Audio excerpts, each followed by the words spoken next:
Good afternoon, everybody. My name is Juan Rodas. Today we have ex-defender from the U.S. men's national team, also Watford and Vancouver Whitecaps, DeMerit. Jay, how are you today in Vancouver? Doing very well. I'm enjoying this Canadian beautiful blue sky weather. Most definitely. And to start off, Jay, I want to thank you, for taking time out of your day doing this for me. And to start off, if you could talk to us about, your childhood in Wisconsin, if I'm not wrong, like how was your upbringing in Wisconsin? I mean, a kid from Wisconsin is usually pretty blue collar. I grew up with a cornfield across the street from my house. I had parents that were teachers, so they were both gym teachers, so I was just in the gym all the time. So I played a bunch of sports. I wasn't really an academy product. There wasn't really academies around at that point when in Green Bay, Wisconsin. And if you didn't play football, you didn't really, there wasn't exactly a huge soccer town, if you know what I mean. If anyone knows Green Bay, it's a football town. So I did all sports. I played basketball, I ran track, and kind of just had athleticism built in me. But soccer wasn't really something I played a lot of. Only during the fall season for my high school, and then as I started to finish high school, that was kind of where a little bit of an opportunity started to present itself, and I got one scholarship to go out of state to a small Division I school, and that kind of allowed me to get out of that kind of small town mentality. But thankfully, again, I had the roots that were allowing me to go and hopefully be successful. Most definitely. And if I'm not wrong, you played soccer, track, and football or basketball, right? Basketball, yeah. So basketball was kind of my other sport that I really really enjoyed, and really, and again, we kind of learned this about the stories that defending in basketball is kind of what made me, when I switched positions when I got to UIC my first year, I had to switch positions from the front to the back, and it was that defensive mentality that I had built in basketball that really allowed me to kind of hit the ground running when it came to how do you adapt that as a 19-year-old that's never played the position. Exactly. I'm imagining that was very complicated for you, right? So obviously, from trying to score goals to defend in a different position. Well, I think sometimes it kind of helps you, though, because I understood the forwards movements because I had been up there before. You know what I mean? So I guess I was just trying to be creative in how I could gain advantage, even though I didn't really know what I was doing. But again, I was a good athlete. That was really the best part of my game. I never turned out to be such a great soccer player, but especially when I was 19, I definitely wasn't a good soccer player. But I was a good athlete and a good competitor, and those were kind of the things that started my, the ability to think that I at least belonged out there. Most definitely. And obviously now retired, now being out of the game, did you accomplish all your goals in your career? I mean, I did. Most people know that. I walked there. I wasn't never really supposed to be there. So, for me to, gaining a contract would have been enough for me to figure myself as a successful journey. But each step of the way, I just kind of had to refocus, and each step of the way, I had it built into me of, getting through adversities or taking things on. That's a mentality that's built in now. And, each step of the way, it created a new opportunity, and then therefore a new success pattern and a new success platform. And, I didn't really I kept the same attitude the whole time. And it was amazing how far you can go when that's kind of the formula. Cool. I completely agree. And then obviously now retired, what does Jay DeMerit do now? Like you mentioned to me, you have a 4-year-old son. I do, yeah. I got a little 4-year-old boy, and we live up in Vancouver, just north of, and also in a place called Whistler. I run a youth program up in the mountains for teenagers. It's a teenage program that mixes kind of mentorship with professional skill set. Right now, we have 2 camps. It's a soccer camp and a DJ camp.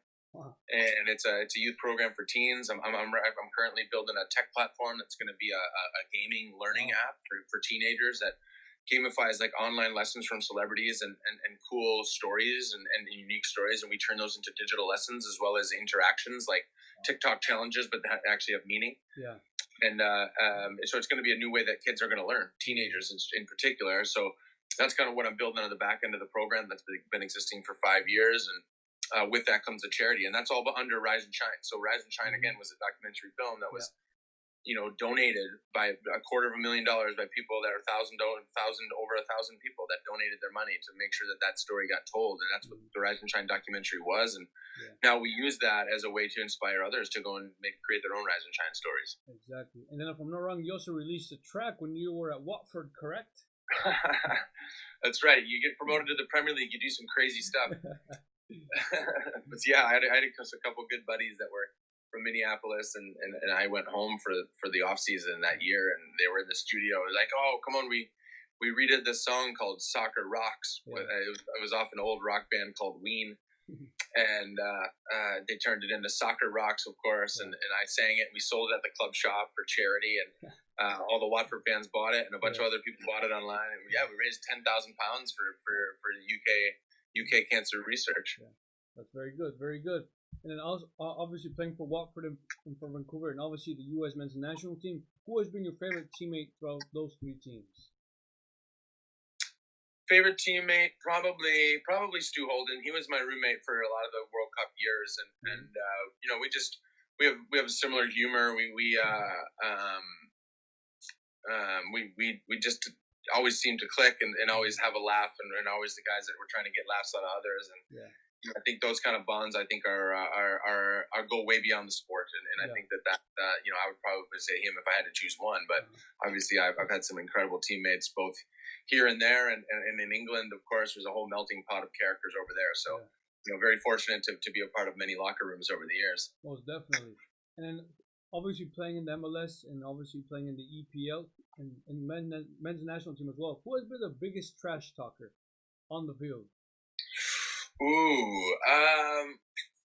It was probably, Craig Bellamy. Do you remember him? He used to play for Liverpool and Wales. Welsh. Yeah, Welsh guy. He was the biggest track talker. He'd try to step on your toes and whisper in your ear that I'm going to send you off today. I'm going to do all stuff like that. So he was a great competitor. So you know, again, if you let that stuff get to your head, I guess. Yeah. That's crazy because I just interviewed Nate Manua like last week, and he said the exact same thing. He said Craig Bellamy was also the biggest. Oh, no way! So that's crazy. Oh, he's got that reputation, that's for sure. You know, he was a thorn in people's side, but that was his shtick. That was his thing. So, you know, more power to him. He was a great goal scorer. Exactly. And what about MLS? Was there someone that stood out as well? From a trash talking perspective, no one in particular. Ruiz, when he was playing in the NHL, the fish, man. He didn't like playing.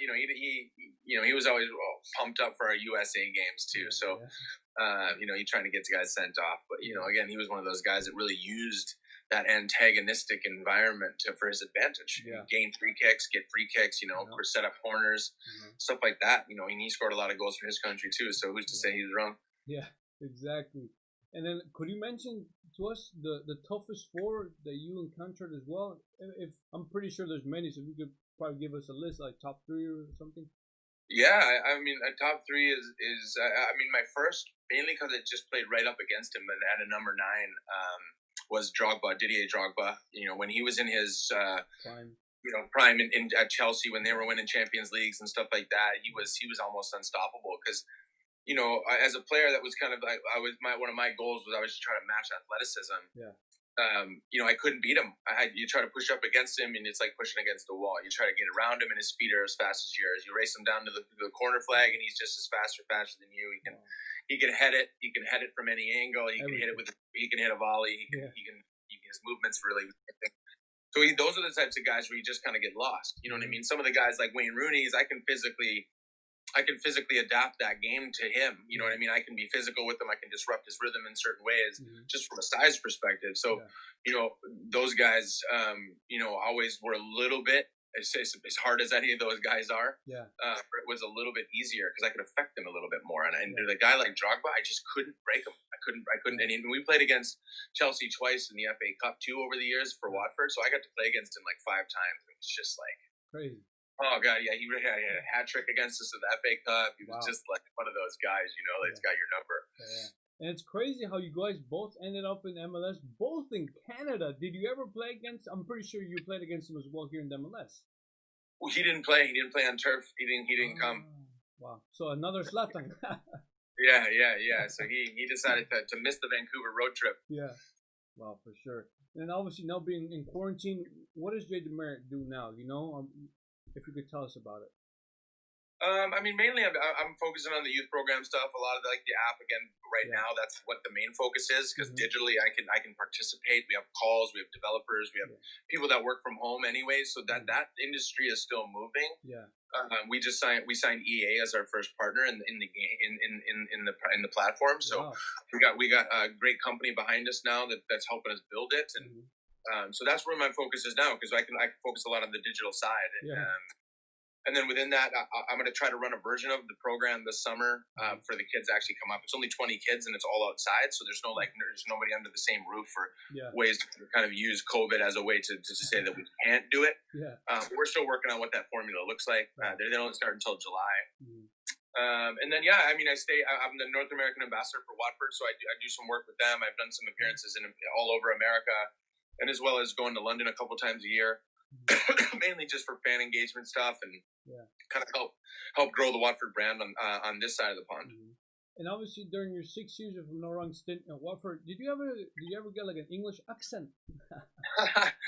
I mean, name a player that from America that went there and didn't develop some kind of "you all right" or something. You know, it's all right, fam. I think we all do. You just kind of adopt terms and phrases, and it just becomes this thing that kind of you just adopt into the culture. So you fit it. You try to fit in over there. You know what I mean? Just even if it's your twang or your voice. Yeah, most definitely. And obviously, being a center back, in your opinion, who do you think has been the best center back in U.S. men's national history?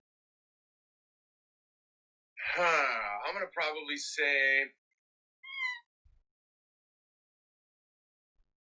Bocanegra across the back. I mean, because he played left back a lot too. Yeah. As someone that again, you play that many games, you captain the team, you've been a part of every big victory there is. Yeah. I would say him. I would say from just a longevity standpoint too. Again, what he did for his club as well, and I would say him. Most definitely, and possibly yourself as well. No, I wouldn't say that. I got a good run. I was late to the party, so I appreciate it every time I got to put the red, white, and blue on, and a lot of times you do your best, and I was fortunate enough to get a whole cycle and play 26 times and play in a World Cup and be a part of huge wins like Spain and playing cup finals and win finals and all that kind of stuff. So. I think you can't say that any of that time was nothing more than a privilege. Most definitely, and obviously you attend the University of Illinois. You play for the Chicago Fire Premier. You don't sign with an MLS team. You moved to England with if I'm not wrong, with $1,800. How did you feel? When you signed for Southpaw in the 9th division in England. Like how did you feel? Well, as a college graduate, my mom wasn't too excited when I said I'm making £40 a game, which is about $60. So that's what I was making my first game. We get a little envelope with some cash in it, as like the kiddie, and I started on the bench, for that team, and worked my way up that year, and slept on attic floors, and try to continue to get better every day. And thankfully, I did. Again, I kept putting myself in that shop window, improving a lot on my own, as well as playing in a place like England where you get better. There's good players there, and it's really concentrated as far as the environment, and in a way that makes it more cutthroat, but also in a way that makes you be able to be scouted a little bit easier. It makes that net a little bit smaller, and so I tried to use that to my advantage. And I knew I'd have to start there. You can't be a 23-year-old renegade American with zero experience and expect to go into Manchester United and walk into the first team. You know what I mean? It's not really how this works. If you're going to take a chance on yourself, and that's kind of what I did. I just had to take a chance on myself. I was noticing improvement. I asked what I needed to work on. So there's a bit of a humility approach to that, but then there's also a self-confidence and a belief system that says I'm here for a purpose. And if I can do that, if I can put myself in the window and listen and ask great questions and make sure I'm improving every day, there's no reason why I can't make it. And that's what kind of that 12th division, 9th division, kind of lower league stuff started to convince me, is that, once I started to play more, and once I started to play against players that had been, released from clubs just previous years ahead and are playing at that level, and are like, oh, who's that guy? You're playing against him. Oh, he got released from QPR last year. You know what I mean? And then I start playing against those guys. And doing well and going, oh God, well maybe I am good enough. You know what I mean? And then you keep yourself in a window, and all of a sudden you get an opportunity. And then if you're either ready for it or you're not. And I was doing a lot of training. I was prepared. I visualized a lot of those opportunities to happen, and then you make it happen. And from there, that's kind of how it went. But then once that opportunity comes, you got to take it, because a guy like me, you don't get many opportunities when you come so late to the party.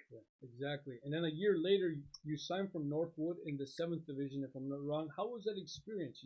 Moving up a different level as well in England. Well, I went to Northwood for that preseason because my old coach went there, and that Watford game was planned.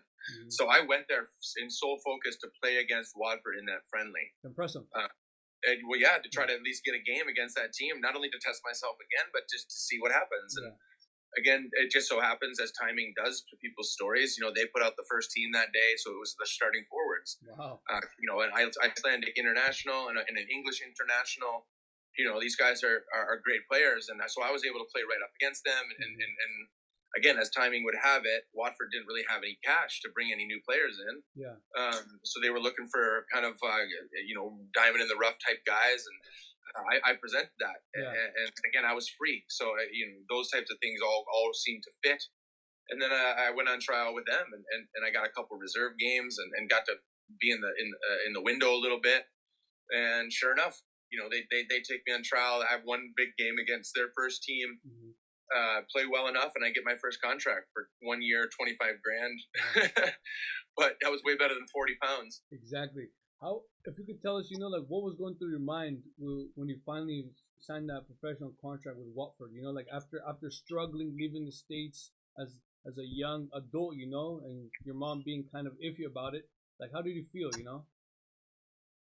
I think at any time you have to always celebrate your wins. Of course. You know what I mean? And I'm someone that does that. So of course I enjoyed that moment. A lot went into that moment. But then, my mindset shifts straight to I got 1 year. Yeah. I got 1 year to prove that it's right. Yeah. I got 1 year to prove to them that I should deserve another contract. And then again, I was someone that really appreciated that opportunity and wasn't going to let that slip. I wasn't going to get comfortable and go, oh, I made it. You know what I mean? I'm on a 1 year deal. I didn't make it. I just bought myself some time. Exactly. And you make over 200 appearances for Watford, coming from Wisconsin. Is there a favorite game with Watford? I'm imagining there's multiple. Yeah, I think, of course, the playoff final is the one on top of mind, of course. The header. Or the goal, right? Yeah, you score a goal in front of 80,000 and win man of the match, and no one in America has ever heard of you. It's a kind of a profound moment in your career. You know what I mean? Like 2 years earlier, I'd walked there, and then now all of a sudden in front of all those people, and with that ramification of we score, we beat Leeds 3-0, and Watford's in the Premier League, and I'm standing in the middle of the field giving an interview, and again, no one in America's ever heard of me. Yeah. Crazy, huh? For sure. But also, and these are the risks we take in our life, and we believe we can do those things. So exactly. It was that moment I think was number one. Again, our Premiership season where we get to play against the best in the world every week. Ronaldo, Rooney, Giggs, all the best ones. Henry and all those guys that you really dream about and watch your whole life, and then all of a sudden you're on the same field with them. And crazy. For me, those moments were pretty special, and then just the World Cup itself in general, and again playing against England as well in that first game was for me, it's a real culmination of it all, because England was the country that really gave me my opportunity. America didn't. You know what I mean? Yeah. England did. So I always had an appreciation for England and what they gave me, and the kind of the culture about football that it taught me. Yeah. And I guess to play against them in the first game of the World Cup kind of made it extra special. Most definitely. Who was the jokester and the shyest player in the locker room of Watford? Watford, probably. Ben Foster's always the happy-go-lucky guy, so I would say he was the most positive influence. And what was the other one? What is the joker? No? The most shyest in the locker room. Oh, shyest. I would say. At Watford, when Ashley Young was only 19 when he was there, so he was quite shy. He was a young guy, but he's graduated to a much louder voice. But at the time, it's so funny because I'm seeing what he is now, and when he was only 19 playing with us, he was just a shy, skinny kid that really had a great future, but was just there, and he was above his. His talent was amazing, but he just kind of sat there, and he wasn't. But again, that's what young kids do. But for me to look back on that and to see how far he's come is pretty cool. That's crazy, huh? For sure. And then who had the best and worst fashion inside the locker room? Ooh, worst fashion. Marcus Hanneman, probably. Remember the goalkeeper? Yeah.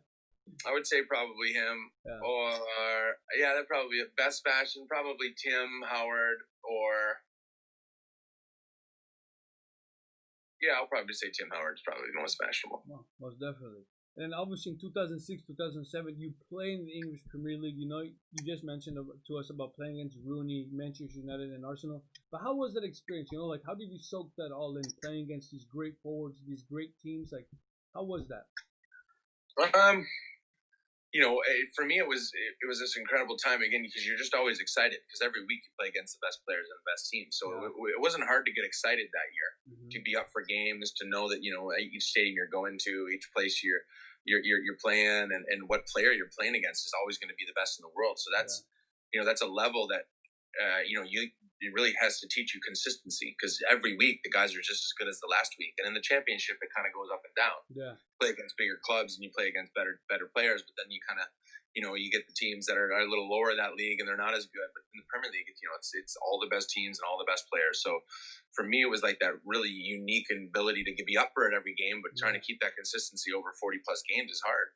So that for what I remember most about that season, and again, it just playing against players every week, you know, who are you prepping for this week? And so it's like, oh, Henri, Drogba, Ronaldo, you know what I mean? Like, it does excite you, but it also makes you realize that you're playing against the best. And is there like a funny story that involves you and possibly like one of those great forwards that you might have interacted on the pitch that possibly no one knows, or off the pitch? I mean, not really. I mean, I've been in nightclubs with Ronaldinho and a limo, going to those places. Really? Yeah, when we played Brazil in Chicago, you know, partying with those guys, you know, in a limo with Ronaldinho, sorry, and you know, having a good party nights. Those are always fun. Off the field stuff. How was that experience? You know, like partying with them. Oh, I mean, Brazilians are incredible partiers. You know what I mean? It's those are always fun. So yeah, that's kind of what we were after. We're like, oh yeah, you guys want to come with us? So you know what I mean? And we're like, okay, yeah. So it's yeah. Then they get those loose hips on the dance floor, and then you know, then it's all over from there. Exactly. And then not too long ago, you mentioned to us about scoring the goal in the championship game. How did you guys celebrate that after? You know, like I'm pretty sure you guys went crazy. I mean, yeah.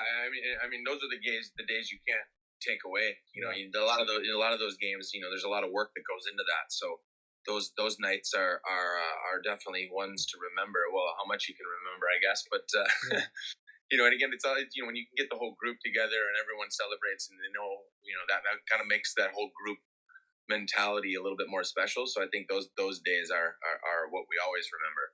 Most definitely. And if I'm not wrong, you played with Dini, Andros Townsend, Mariappa, Cleverly, Danny Rose, like, and obviously they're stars now, you know, representing England and things like that. But how was it playing with those great players? Well, back then they weren't really known, you know. Yeah, and that's kind of the cool part, you know, and that's what I would say is that, you know, I got to see those guys, and some of those guys I was even captain, so I got to captain those players, and Danny Rose and those guys. So to watch them grow into the players that they are and watch them play in World Cups is pretty cool. You know, again, it says a lot about people and how they can continue to get better every day, and that's what those guys were able to do. Again, they used the loan system, you know, at Watford to their advantage. They got good games. Again, you know, it teaches a bit of toughness in the championship as well. Yeah. So I think all those things, I would say that they, you know, those guys look back on their time. That, you know, going to Watford and a team like that can also be helpful on their end. Most definitely. Did you want to leave Watford in 2010? You know, for being there such a long time, and obviously you got released. But how did you take that situation? Like, were you happy? Were you not? Yeah, I was ready. No, and that was communicated. You know, they always say the word release, but it was an amicable decision. Mutual. Yeah, you know, it was one of those things that I think I had been there for. You know, quite a long time. Again, over 200 games. I was captain to them for quite a few years, and you know, there was some managerial changes. I had never played in the States. I had just finished a World Cup, so I wanted to kind of use that as an opportunity to get back and play in my domestic league because I'd never had that opportunity before, and I didn't want to be the 38-year-old dude that comes back because he can.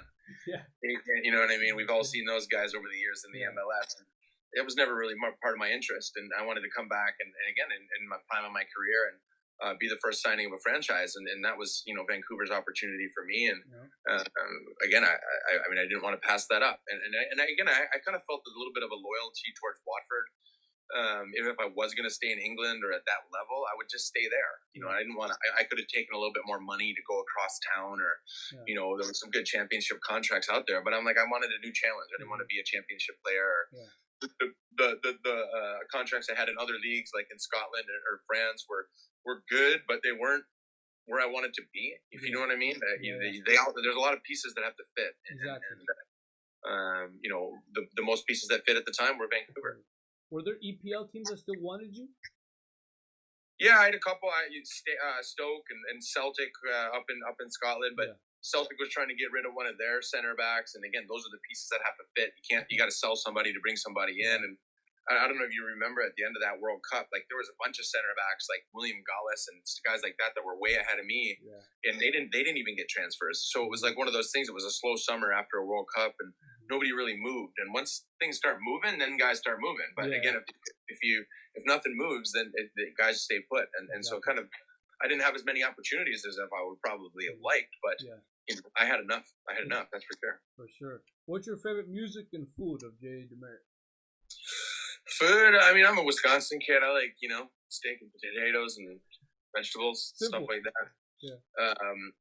I would say my favorite kind of music, I'm more like electronic music. I mean, the music festival that we have is an electronic music festival, so kind of funky house, dance music, stuff like that. Yeah, for sure. And if soccer wouldn't have been your profession, what would have your profession be? Have you ever given that thought? Yeah, well, again, my history says that I have a degree in product design. So I graduated from university. So I would have probably I had design jobs out of college that I was going to take instead of taking a soccer walk-on job. But I decided against soccer, I still had some energy for it. So I would have been in something in the creative field, probably a designer of some type for sure. For sure. And then obviously, when you started earning good money, do you remember what you purchased, or like when you started earning good money? I mean, the first thing I purchased was was a flat screen TV back then. The flat screens were quite cool back then. In 2002. So that was the first big purchase. For sure. In 2010, you signed with Vancouver, the first ever player for Vancouver Whitecaps. You spent 4 seasons there. Were you happy coming back to obviously the United States, playing in the MLS? I was, and I was ready for that. Again, I was ready for that role. I moved into more of a leadership role here again, and that was kind of where I wanted to be. You captain teams in England, and you come back to the statesides, and you want to kind of continue that experience. And Vancouver allowed me to do that. Allowed me to learn a lot about myself and leadership and all that kind of stuff. Like being a figurehead of a club is. That's almost even beyond captaincy type stuff. To be the first signing of a franchise was a different responsibility, but it was something that I really wanted, I guess, and that's what allowed the opportunity. And I think it worked really well. Again, we had a couple good first seasons. We were the first Canadian team to ever make the playoffs. I was able to play in an All-Star game and beat Chelsea and play with Henry and Beckham at the same field, and all those kind of fun experiences that I got to play at the end of my career. So again, I'm one that always appreciates, how far I came, but also, the games and the opportunities I got to have. And, when I was ready to walk away, it was time, again, and that's kind of what happened at the end of my career, having through a couple of injuries. I ruptured my Achilles, and then I ruptured another tendon in the same ankle 9 months later. And that was kind of it for me. Again, if I can't make the tackle, I don't want to be on the field. Exactly. If you know what I mean. And that's kind of. And again, I'd seen a lot of my former teammates try to play through things, and you get the end of their career, and again, you're not the player that you once were. And I never wanted to live with that reputation.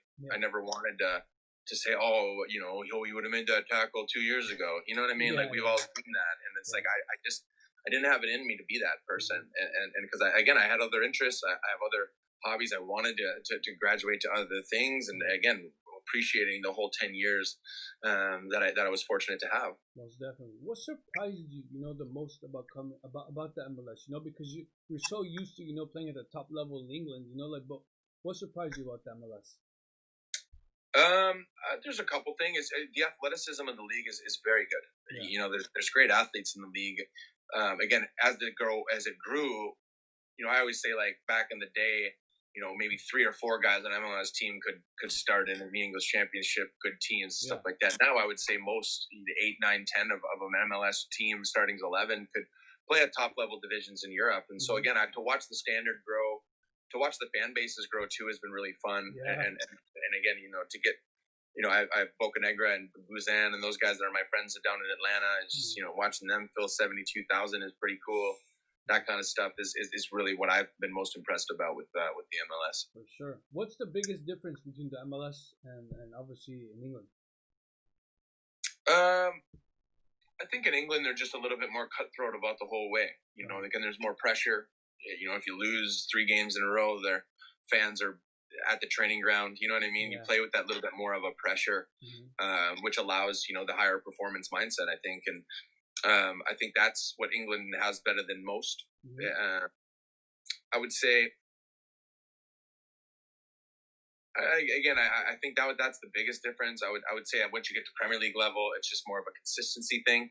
You can in the MLS, if you're a fan of the teams, like sometimes it just goes like this. You know what I mean? So I would say that's the only other difference. I'm impressed as to where the MLS is. There's incredible players now. There's in all positions. And again, the environments are getting better too, which again, the English environments are the best in the world. So, when you can start to try to recreate that in a certain way, like we are now in North America, it's pretty exciting. Most definitely. Who was the jokester and also the shyest in the Vancouver locker room? The jokester. I mean, Russell Tybert is actually one of the only guys that's still there. Has kind of been a consistent joker. He's a smiling face in the locker room too. Another guy that you really want in your locker room. I would say him. Shyest.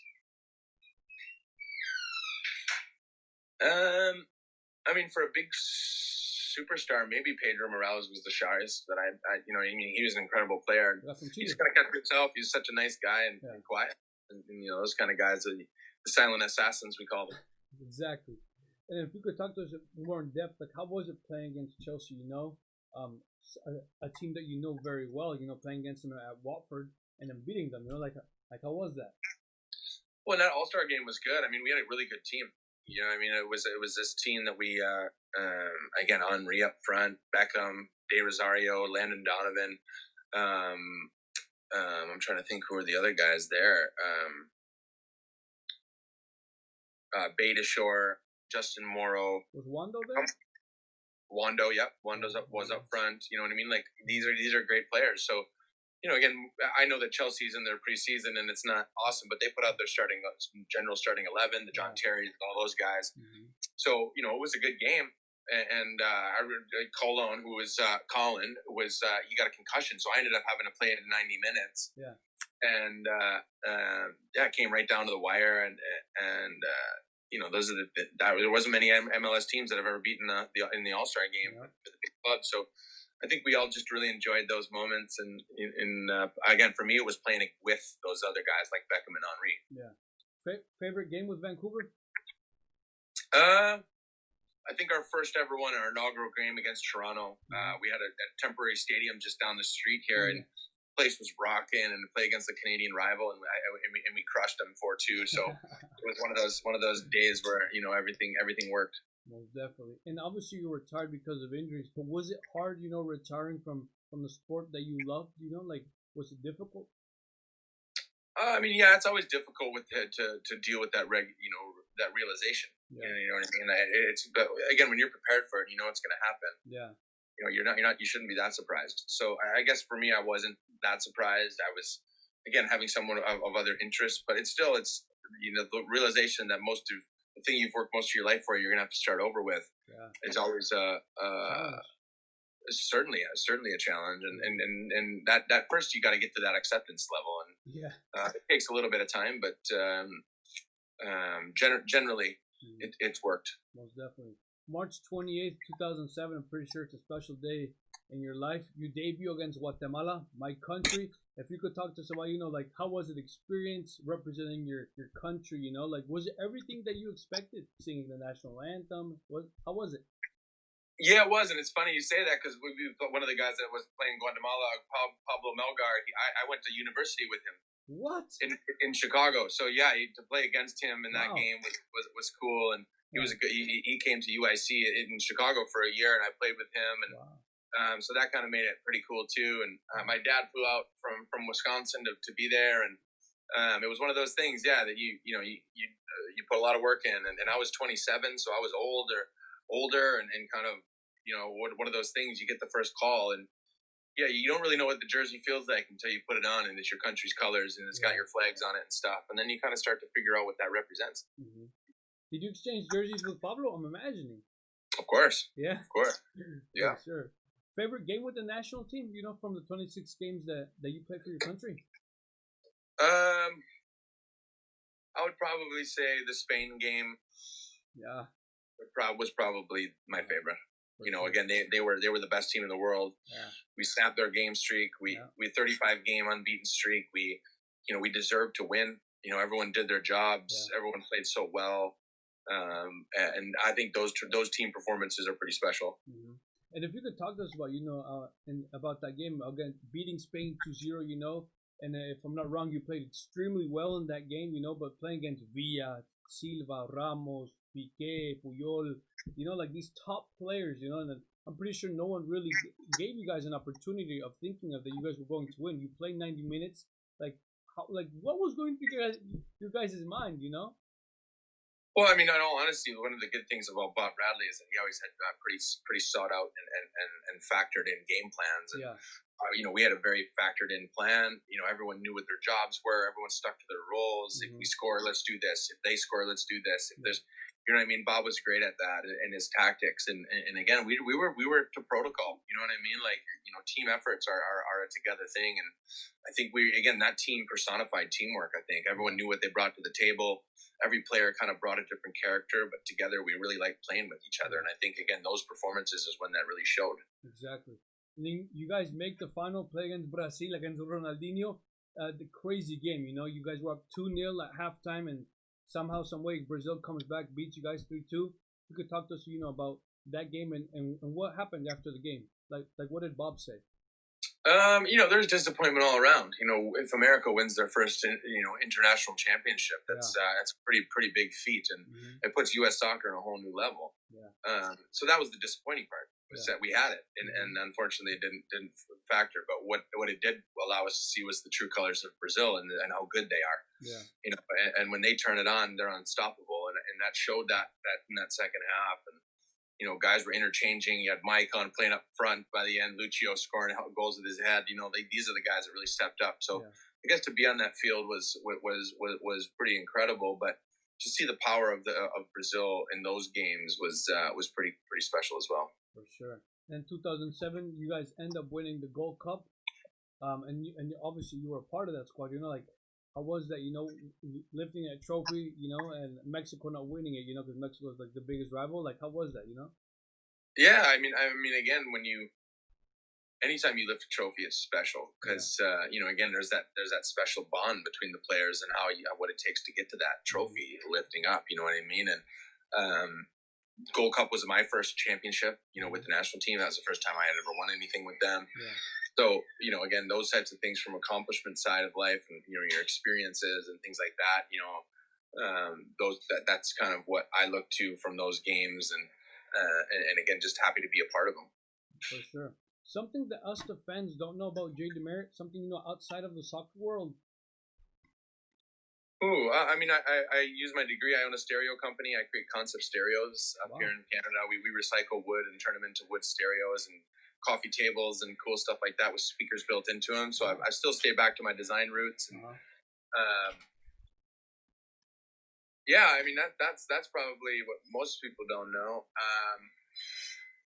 Again, I have a degree in design, so that's one thing that most people don't know. Let's start there. For sure. And then the World Cup, you play all 4 games, representing the U.S., your country. Did you ever imagine, like a small kid from Wisconsin playing at the toppest level in the world, how did you soak that experience in, because it's the best teams in the world? Well, and that's it. I think you have to appreciate that opportunity. So again, you still soak it up. Yeah. But again, it's quite businesslike when you go to those types of places and you go to those types of tournaments. As players, we're quite protected. We can't really be social. Yeah. We're very together. And that's the cool part about real teamwork and togetherness. But at the end of the day, it's those opportunities you really try to soak the most up and feel the atmospheres and be a part of something that's bigger than you. Mm-hmm. How was it playing against Ghana? Athletic. Those guys are fast. They're strong. They're hard to mark. Those guys, and it showed in that game. It was a great game. Again, a great competitive match, and that's what it's all about. For sure. And then obviously in 2011, you come out with your film, Rise and Shine, wonderful film. How did that come about?